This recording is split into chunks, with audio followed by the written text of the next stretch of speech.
Altistoria, l'émission qui décrypte l'histoire locale de Haute-Loire. Pour chaque chronique, un invité expert d'un sujet de votre histoire locale. Altistoria, tous les mercredis à 19h et tous les samedis à 10h sur les ondes d'FM 43, à retrouver sur Spotify ou sur www.radiofm43.org. Bonjour à tous chers auditeurs d'Altistoria et bienvenue dans une nouvelle émission, vous le savez, qui décrypte la Haute-Loire, du moins l'histoire de la Haute-Loire. Aujourd'hui, nous partons dans le monde des livres rouges d'Albert Boudon-Lazerme pour vous parler et vous expliquer, vous emporter dans le monde de ces livres. Nous avons avec nous Thibaut Sauzaré. Bonjour Thibaut. Bonjour. Merci Thibaut d'avoir répondu présent à l'invitation d'Altistoria. Vous êtes originaire du Monastier-sur-Gazeille. Vous avez fait un bac professionnel gestion-administration. Vous êtes ensuite parti en fac d'histoire à l'université Clermont-Auvergne où vous avez obtenu une licence en 2020. Votre master de recherche a porté sur les livres rouges, justement, de l'historien et poète velave Albert Boudon-Lazerme, ce qui vous a conduit à vous intéresser au milieu érudit et folkloriste du Velay, sur lesquels vous avez publié des articles dans différentes revues. Votre passion pour l'histoire vous a conduit à travailler sur d'autres projets, notamment celui d'écrire collectivement une histoire mondiale du Velay, dans lequel on reviendra sur ce sujet dans une autre émission. À côté de cela, vous avez eu la chance de faire des fouilles archéologiques au Larzac en 2018 et de voyager au Togo en 2024. Vous vous intéressez de plus en plus à l'histoire qu'on dit contemporaine de l'Afrique et vous faites de la photographie.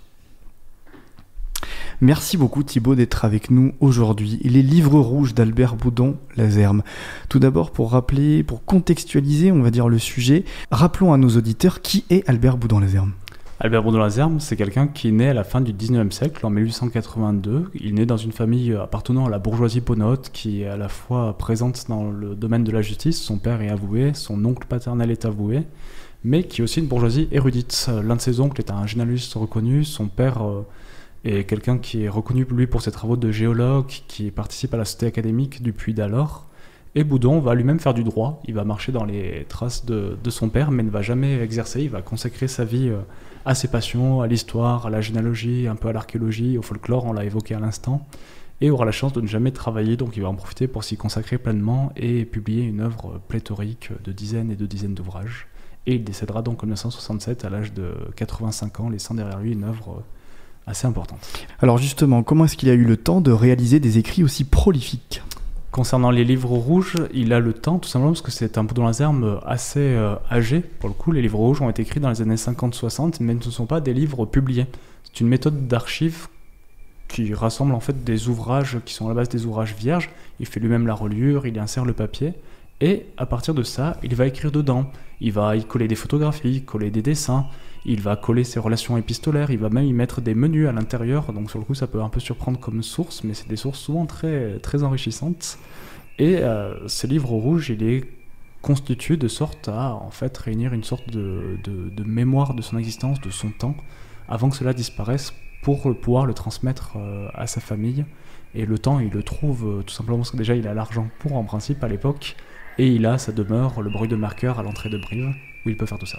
Alors, on parle des livres rouges. Pourquoi est-ce qu'il a choisi la couleur rouge pour publier ses livres ? Est-ce que c'est pas paradoxal vis-à-vis de ses convictions politiques ? Il est vrai que le rouge au 19e, 20e siècle est une couleur associée plutôt à la gauche, surtout la gauche communiste, voire même carrément aux idéaux révolutionnaires. Et Boudon est tout sauf un révolutionnaire, il est plutôt dans le camp opposé, j'allais dire. Mais le rouge, avant la période contemporaine, c'est une couleur qu'on associe au prestige, à l'honneur, à l'aristocratie. Durant la période romaine, c'est même la couleur du manteau des empereurs, donc il y a quand même un côté très noble, très prestigieux. Et Boudon va donc utiliser cette couleur-là pour distinguer ses ouvrages, mais aussi pour des aspects très concrets. Il avait un oncle qui s'appelait également Albert Boudon, qui avait créé sa propre série de livres reliés en cuir, mais qui étaient de couleur bleue. Donc il fallait sans doute pour lui se distinguer de ça, tout en s'inscrivant dans une sorte de tradition scripturaire familiale.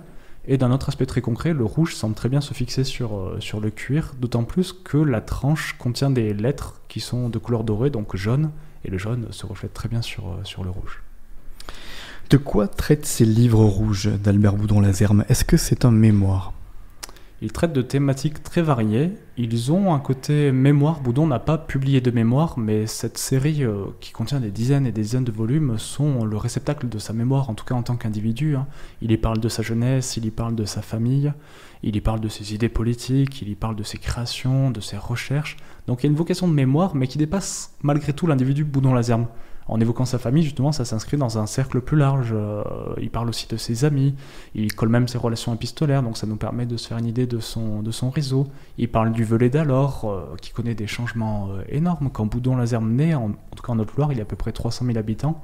À sa mort, il y en a 200 000. Il a connu le déclin démographique qui accompagne aussi un déclin économique à cause de l'émigration rurale, entre autres, et des guerres mondiales. Donc ces livres rouges sont un peu le réceptacle d'une civilisation qui disparaît, d'une civilisation rurale qui se métamorphose, d'une population qui s'urbanise, dont les pratiques culturelles changent énormément aussi sous des influences, par exemple, américaines. Ces livres rouges sont le fruit de tout ça, et ces thématiques variées reflètent d'ailleurs cette diversité. On parle de monument de papier. Est-ce là une manière de dire que son œuvre est de qualité ou bien qu'il surestimait un peu trop son travail? En clair, est-ce que c'est négatif ou positif? C'est peut-être au-delà de ça, monument de papier, c'est un choix fait par moi en tant qu'historien. Monument, ça vient du latin monumentum, avec l'idée de faire se souvenir. Et un monument, en effet, ça permet de se rappeler d'un événement, d'un personnage, c'est quelque chose que l'on peut célébrer, on peut se réunir devant à une date fixée, ou au contraire passer à côté sans le prendre en compte. Donc pour le coup, monument de papier, Boudon n'a pas qualifié son œuvre telle qu'elle, mais à travers ça, il y avait quand même l'idée derrière le personnage de pouvoir transmettre cette série de livres et d'être en fait une sorte de monument familial pour qu'on se rappelle quelle a été l'histoire de sa famille à un moment T, à savoir les 2 premiers tiers du XXe siècle, voire la fin du XIXe. Donc c'est plutôt positif. C'est positif en tout cas pour ceux que ça concerne, mais c'est des livres rouges qui n'ont pas de façon vocation à être lus par une majorité de gens, vu que ce sont des archives personnelles, que chacun d'entre eux est un unicum. Et donc voilà, c'est intéressant pour ceux qui les ont reçus, mais la série a connu une grande dispersion par contre. Qu'est-ce que vaut concrètement le fond historique de ces livres? Vous dites qu'ils ont été publiés et rédigés dans un cadre personnel. En revanche, ils ont bien été édités, puisqu'on peut les consulter aujourd'hui. Que vaut concrètement le fond historique de ces livres? Et ils ne sont pas vraiment édités dans le sens en fait, où une partie d'entre eux est conservée aux archives départementales suite à un achat en vente aux enchères qui date de 2012. Et pour revenir sur la question du fond, elle est très intéressante en fait. Au-delà de la vie de Boudon, il relate l'histoire du Félibrige-en-Velay. Il peut parler par exemple des événements politiques de la Haute-Loire, de l'investissement des royalistes au Puy à la Belle Époque. C'est une série qui a un aspect documentaire, j'allais dire fantastique, qui éclaire des aspects sur lesquels on manquait peut-être de documents. Et puis là, on a le point de vue de quelqu'un qui l'a vécu. Il n'est pas seulement témoin, il est acteur de ce qu'il a pu se passer en Haute-Loire, au moins les 2 premiers tiers du XXe siècle. Il y a donc une source inépuisable, enfin inépuisable n'exagérera non plus, mais très intéressante pour les historiens, et la diversité des thématiques permet d'aborder des aspects justement très différents, et ça c'est une chance, et je l'ai moi-même exploité pour parler des inventaires de 1906 en Haute-Loire, et il y a de fortes chances à l'avenir que j'exploite à nouveau pour parler de l'histoire politique du département, de l'histoire culturelle, et surtout du Félibrige, qui est un sujet qui me tient à cœur. Qu'est-ce qu'il a apporté à la compréhension de l'histoire locale velave et locale exactement? Boudon, dans son œuvre publiée, a voulu aborder la plupart des aspects en fait, de l'histoire du Velay, de l'Antiquité jusqu'à la Révolution française à peu près. Ce qu'il a apporté, c'est un peu ambigu. On l'a évoqué dans une présente émission, il manque quand même de rigueur, il ne source pas assez, il se laisse souvent aller à des traits plus que fantaisistes, notamment sur l'histoire ancienne, en parlant des Guéramantes, des Grecs, des Ligures qui se seraient implantés en Velay, ce qui est complètement faux en fait, sur le plan factuel et archéologique. Mais sur d'autres aspects, il est peut-être un peu plus contrôlé. Boudon avait soutenu une thèse en droit sur la sénéchaussée présidiale du Puy, donc ça concerne l'époque moderne. Il semblerait que ce travail soit assez pertinent parce qu'il était justement lui-même encadré par un directeur de thèse. Il apporte aussi des connaissances sur d'autres plans que l'histoire, notamment sur le folklore. C'est quand même quelqu'un qui a beaucoup écouté dans les milieux populaires, notamment dans les milieux paysans, qui a relevé de nombreuses traditions, qui a relevé des chansons. Donc Boudon a quand même une utilité, on ne peut pas tout jeter, ce serait trop facile de dire ça, mais il faut le lire avec des pincettes et un regard critique en ayant conscience de ses limites en tant que chercheur. Est-ce qu'il y a des éléments remarquables dans ces livres qui sont vraiment presque extraordinaires, enfin, qu'on peut vraiment souligner, qui sont innovants?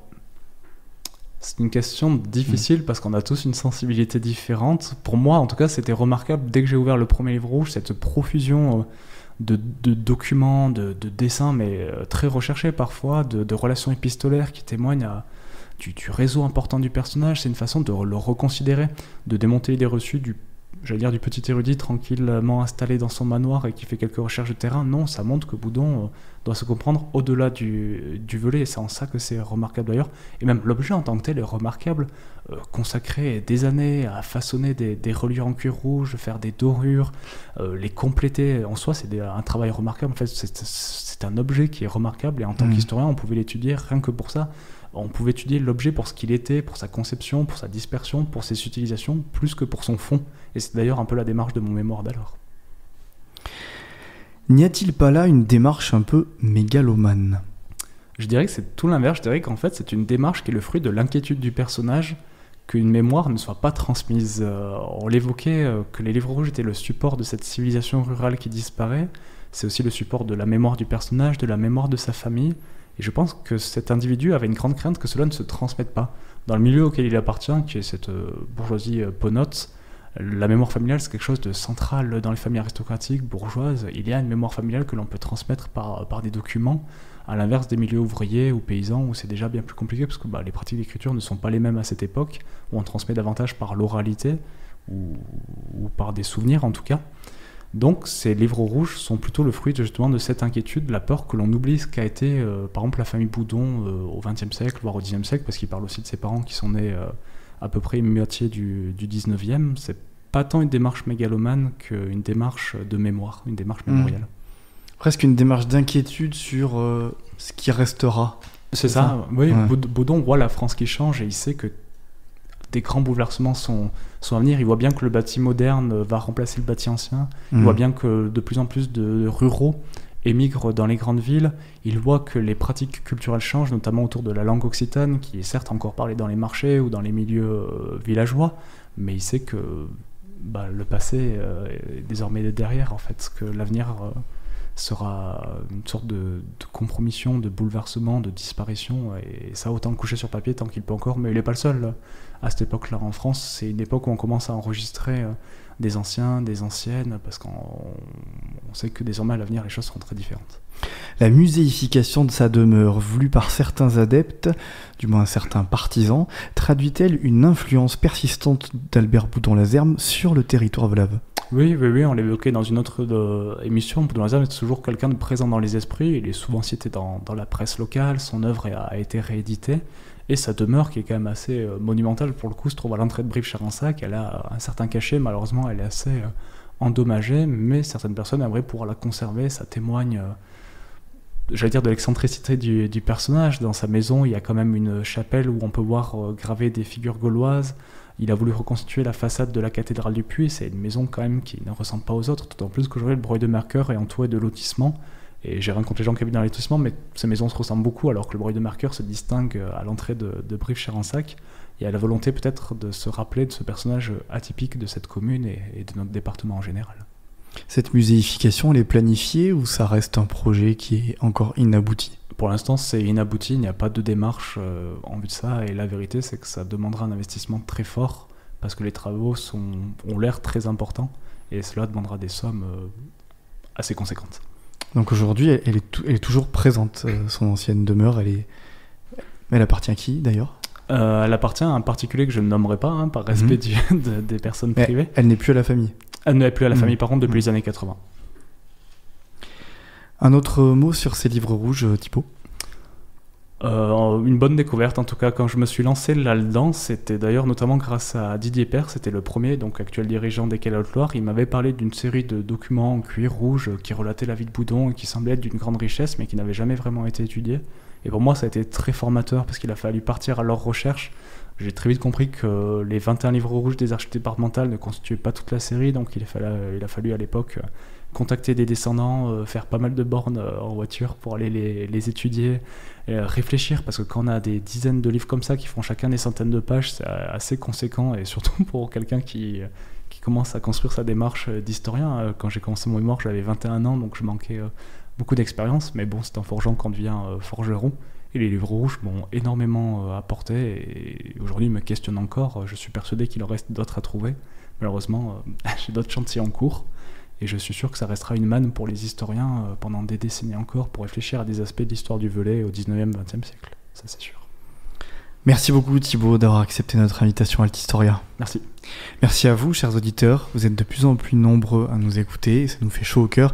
On espère qu'on vous a emmené dans ce destin et cette histoire des livres rouges d'Albert Boudon-Lazerme, figure de l'histoire locale du XXe siècle. Je vous donne rendez-vous à la prochaine émission Altistoria qui tentera une nouvelle fois de décrypter un autre sujet de l'histoire locale altiligérienne. D'ici là, portez-vous bien. À très bientôt. Altistoria, l'émission qui décrypte l'histoire locale de Haute-Loire. Pour chaque chronique, un invité expert d'un sujet de votre histoire locale. Altistoria, tous les mercredis à 19h et tous les samedis à 10h sur les ondes d'FM 43, à retrouver sur Spotify ou sur www.radiofm43.org.